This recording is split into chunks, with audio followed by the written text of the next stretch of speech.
दोस्तों, एक बार की बात है। भगवान श्री विष्णु गरुड़ पर बैठकर कैलाश पर्वत पर गए।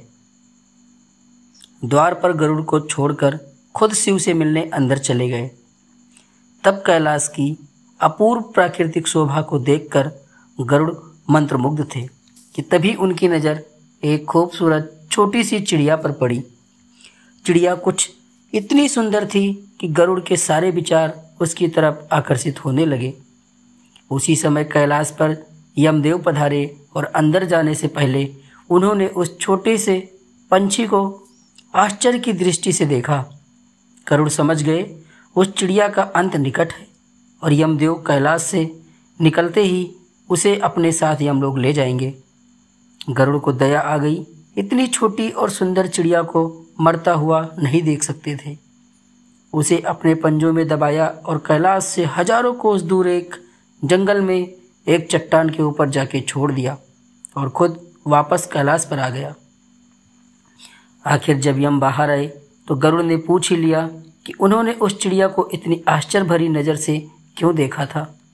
यमदेव बोल पड़े, गरुड़, जब मैंने उस चिड़िया को देखा तो मुझे ज्ञात हुआ कि वो चिड़िया कुछ ही पल बाद यहाँ से हजारों कोस दूर एक नाग द्वारा खा ली जाएगी।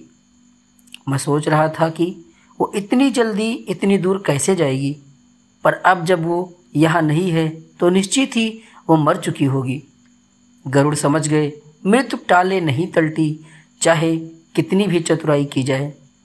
इसलिए श्री कृष्ण कहते हैं, करता तू वो है जो तू चाहता है, परंतु होता वो है जो मैं चाहता हूँ। कर तू वह जो मैं चाहता हूँ, फिर होगा वो जो तू चाहेगा। जीवन के 6 सत्य हैं।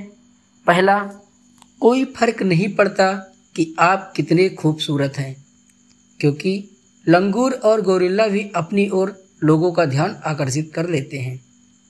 दूसरा, कोई फर्क नहीं पड़ता कि आप और आपका शरीर कितना विशाल और मजबूत है, क्योंकि शमशान तक आप अपने आप को नहीं ले जा सकते।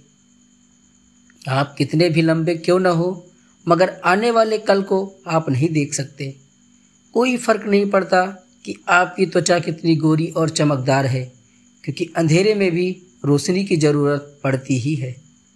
कोई फर्क नहीं पड़ता कि आप नहीं हंसेंगे तो सभ्य कहलाएंगे, क्योंकि आप पर हंसने के लिए दुनिया खड़ी है। कोई फर्क नहीं पड़ता कि आप कितने अमीर हैं और दर्जनों गाड़ियां आपके पास हैं, क्योंकि घर के बाथरूम तक आपको चल के ही जाना पड़ेगा। इसलिए संभल के चलिए, जिंदगी का सफ़र छोटा है और इसे हंसते हंसते काटिए, आनंद आएगा। जय श्री कृष्ण, जय श्री नारायण।